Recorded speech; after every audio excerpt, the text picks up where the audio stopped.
चला तर आपण आता घरगुती लोणचं बनवूया. या लोणच्याला काय काय सामान घातलं ते.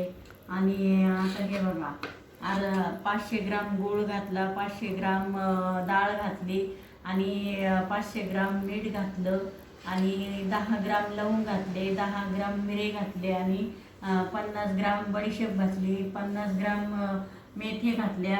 हे असा मसाला आपण बनवला. चला तर आता कैरी टाकून एकत्र मिक्सर करून. हे बघा, अशा पद्धतीने आपण मसाला केला आणि कैरी टाकून घेतली. आता ही कैरी आपल्याला मिक्स करायची. तुम्हाला आवडलं तर तुम्ही करून बघा. हे बघा, असे मिक्स करून घ्यायची. अशा पद्धतीनं हे गावरान लोणचं तयार झालं. तुम्हाला आवडलं तर लाईक करा, शेअर करा.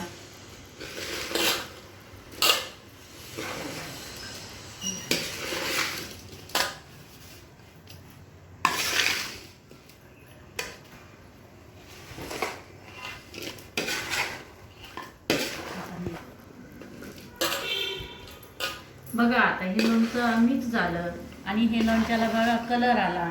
आणि आता हे सगळं मिक्स झालं, एकजीव झाला आणि आता याला तेल सुटल.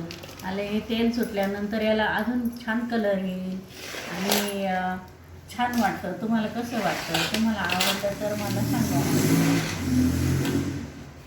बघा, आता सर्व एकजीव झाला, पण त्याचा कलर आला, सगळा छान कलर आला.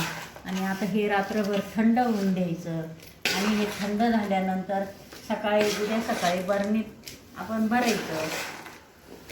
रात्रभर असं झाकून ठेवायचं. पातळ कपडा त्याच्यावर टाकायचा पाटीवर आणि छानपैकी थंड होऊन द्यायचं.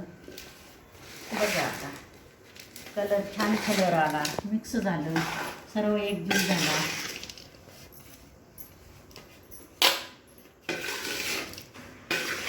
तर तुम्हाला कसं वाटलं आपल्या आजीचं लोणचं घरगुती?